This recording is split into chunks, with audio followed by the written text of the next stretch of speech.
अब ये question JEE 2024 में काइनेटिक थियरी ऑफ गैसेस वाले चैप्टर में से पूछा गया था।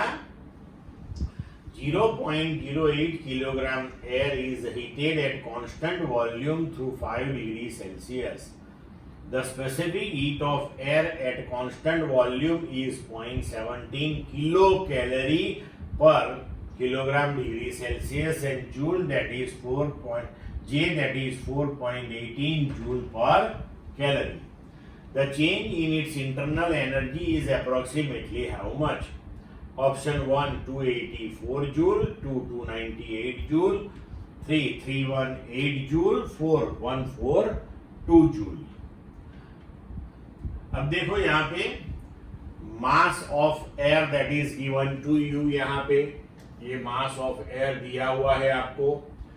Then heated at constant volume through this one, मतलब कि चेंज इन टेम्परेचर भी आपको दिया हुआ है।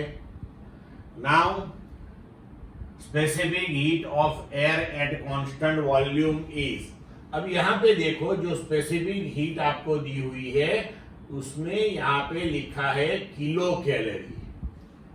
तो ध्यान में रहे जब वैल्यू सब्स्टिट्यूट करेंगे तो ये किलो को हम कन्वर्ट करेंगे मल्टीपल 10⁻³ से। ये की वैल्यू है हमारे पास। अब हमारे पास चैप्टर में इक्वेशन था कि change in internal energy that is mc delta t।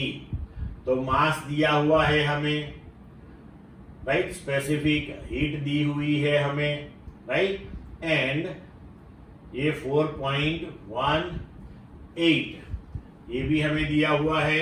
ये उसको हमने ये 5 डिग्री डेल्टा टी जैसे यहाँ इसलिए मल्टीप्लाई किया क्योंकि यहाँ पे किलो कैलोरी पर किलोग्राम डिग्री सेल्सियस ये कैलोरी में दिया हुआ है, तो इसे जूल में कन्वर्ट करने के लिए हमने जे से मल्टीप्लाई किया और चेंज इन टेम्परेचर हमें 5 दिया हुआ है।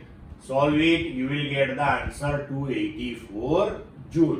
तो मतलब हमारा ऑप्शन हो गया 284 जूल के हिसाब से ऑप्शन 1। क्लियर बच्चों?